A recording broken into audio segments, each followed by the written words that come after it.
తెలంగాణలో ప్రభుత్వం వస్తే మొట్టమొదటగా కులగణన మీద కాన్సన్ట్రేట్ చేస్తాము అని కూడా చెప్పారు. మరి ఆయన పాదయాత్ర చేసేటప్పుడు ఆయనకు అనుభవంతో ఈ ఆలోచన వచ్చింది.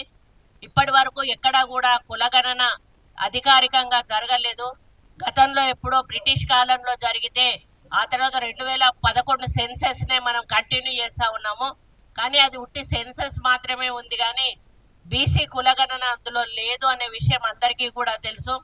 మరి రాను రాను బీసీల పర్సంటేజ్ పెరుగుతూ ఉన్నా కూడా బీసీలకు సామాజిక న్యాయం, ఆర్థిక న్యాయం, ఉద్యోగ, విద్య, ఇతర రంగాల్లో సరి అయిన న్యాయం జరగడం లేదు అనేటువంటి ఒక ఆలోచనతోటి రాహుల్ గాంధీ గారు తప్పకుండా బీసీ కులగణన జరిగి అందరికీ కూడా సమానంగా అన్ని హక్కులు పొందే విధంగా మనం ఇక్కడి నుంచి నిర్ణయాలు తీసుకోవాలని వారు కోరడం జరిగింది.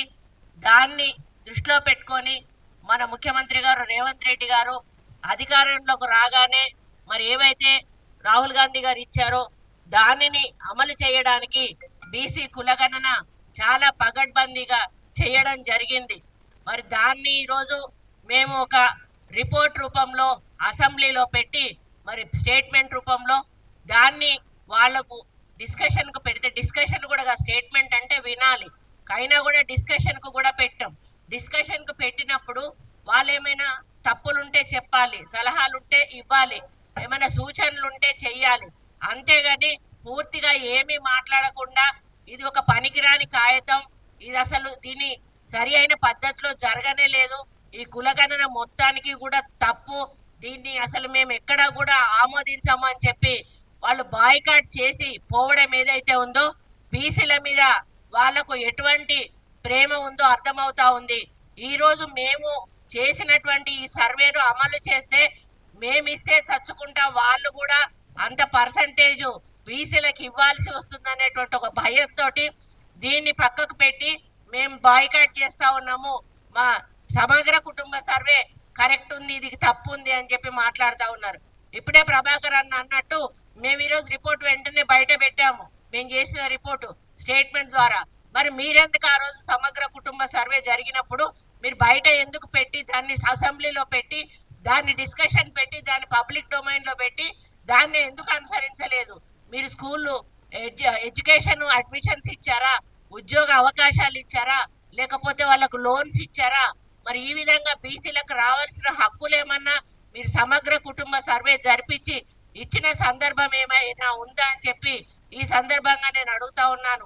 ఈరోజు రాహుల్ గాంధీ గారు తలెత్తుకొని గర్వంగా చెప్తా ఉన్నారు, మా కాంగ్రెస్ పార్టీ ఉన్న తెలంగాణ రాష్ట్రంలో బీసీ కులగణన జరిగింది, అక్కడ మేము బీసీలకు న్యాయం చేస్తామని చెప్పి వారు చెప్పడం జరుగుతూ ఉంది.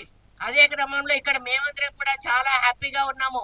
ఒక 2%, 3%, 5% ఉన్నటువంటి కులాలు మరి రాజకీయంగా, ఆర్థికంగా, సామాజికంగా అన్ని రంగాల్లో వెతుకుతా ఉన్నప్పుడు దాదాపు 50% ఎక్కువ ఉన్నటువంటి బీసీలము మాత్రము ఎక్కడున్న వాళ్ళం అక్కడే ఉంటా ఉన్నాము.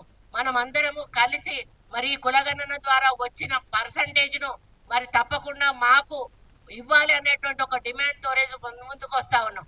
దీన్ని పాజిటివ్ గా పబ్లిక్ లోకి తీసుకుపోవాల్సింది పోయి వాళ్ళు నెగటివ్ గా పబ్లిక్ లో దాన్ని ఎక్స్పోజ్ చేసి కులాలను రెచ్చగొట్టి ఈరోజు వాళ్ళు మరి పబ్బం గడుపుకునే పనిలో ఈరోజు పిఆర్ఎస్ వాళ్ళు ఉన్నారు.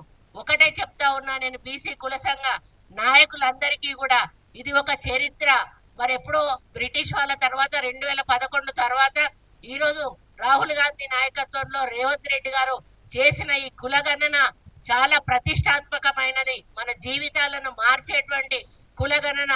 దీన్ని మనం అందరం కూడా ఒప్పుకుంటే రేపు మనమే కాదు మన ఫర్దర్ జనరేషన్స్ కు కూడా చాలా లాభం జరుగుతుంది. దీని వల్ల ఎన్నో ఉపయోగాలు ఉన్నాయి. ఆర్థిక సమానత్వం, విద్య, రాజకీయం, ఉపాధి, ప్రతి ఒక్క దాంట్లో కూడా దీని ద్వారా మనకు సమాన న్యాయం జరుగుతుంది. కాబట్టి ఈ కులగణను ఈరోజు బీసీలకు అనుకూలంగా ఉండాలని ఈరోజు మనం చేయడం జరిగింది. దయచేసి మరి వాళ్ళు వీళ్ళు చెప్పేటువంటి మాటలు పట్టుకొని మీరు పక్కదారి పట్టినట్టయితే ఇది అమలు కాకుండా అడ్డుకోవడమే లక్ష్యంగా ఈరోజు ప్రతిపక్షాలు ప్లాన్ చేస్తా ఉన్నాయి. ఒకవేళ ఇది అమలు కాకుండా అడ్డుకుంటే జరిగే నష్టము మన బీసీలకే జరుగుతుంది, కానీ వాళ్లకు మాత్రం జరగదు. ఈ అవకాశాన్ని మనం వదులుకుంటే మళ్ళా ఎన్ని సంవత్సరాలైనా కూడా మళ్ళీ మనకు మన బీసీలకు హక్కు కల్పించుకునే అవకాశం అస్సలు కూడా రాదు అనే విషయాన్ని మీరు దయచేసి గ్రహించండి. ఇప్పుడే పొన్నమన్న అన్నాడు, ఇందులో ఏమైనా ఇప్పుడు ఏ తప్పు చేసినా ఏది చేసినా కూడా ఒకటో అరో ఎక్కడో చిన్న తప్పు జరుగుతుంది. 100% కూడా ఒప్పు ఎక్కడా కూడా జరగదు. ఇందులో ఏమైనా పొరపాట్లు జరుగుంటే దయచేసి తీసుకురండి. మీరు కులాల వారీగా తీసుకొస్తారా, గ్రామాల వారీగా తీసుకొస్తారా, మండలాల వారీగా తీసుకొస్తారా?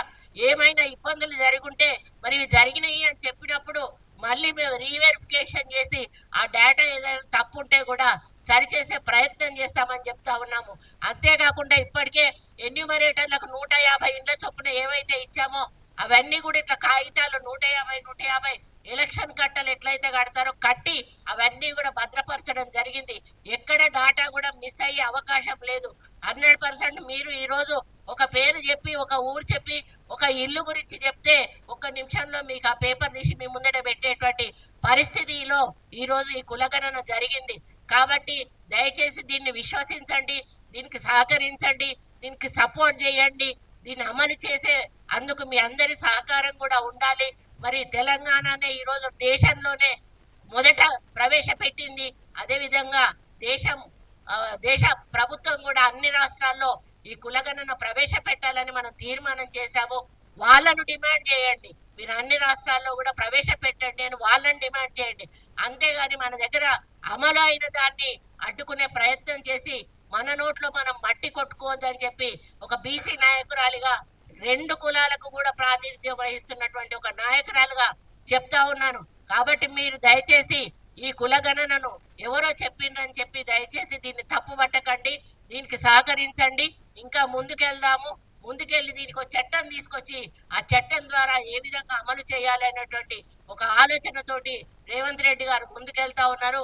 మా పిసిసి ప్రెసిడెంట్ గారు ఒక బీసీ బిడ్డగా బీసీలకు అన్యాయం చేయొద్దు, జరగొద్దు అని వారి తపన కూడా మా అందరి ఆలోచనలను దయచేసి మీ ముందు ఉంచుతా ఉన్నాం. మీ అందరి సహకారం మాకు ఉండాలి. మీ సహకారంతో అనుకున్నది సాధించడానికి ముందుకెళ్తామని తెలియజేసుకుంటూ మరి ఎవ్వరు కూడా దీన్ని తప్పు పట్టొద్దు. దీన్ని తప్పు పడితే మీ పిల్లల భవిష్యత్తును మీరు చేతులారా నాశనం చేసుకున్న వాళ్ళు అవుతారు. కాబట్టి మరి మంది మాటలు పట్టుకొని దయచేసి దీన్ని అడ్డుపడే ప్రయత్నం చేయకుండా అందరూ కూడా కదిలి వచ్చి ముందుకెళ్తే ఈ యొక్క బీసీ కులగణన అనేది మనకు శాచురేషన్ అంటే మనకు అథెంటిక్ గా ప్రభుత్వం ద్వారా ఇది అవుతుంది. దాని ద్వారా రేపు భవిష్యత్తులో ఏ కార్యక్రమం జరిగినా కూడా దీన్ని బేస్గా తీసుకొని చేసే అవకాశం ఉంటది. కాబట్టి మీరందరూ కూడా సహకరించాలని అన్ని బీసీ కులాలకు సంబంధించినటువంటి సంఘాల నాయకులను ప్రజలను కూడా విజ్ఞప్తి చేస్తూ సెలవు తీసుకుంటాను. Subscribe us and press the bell icon for more interesting updates.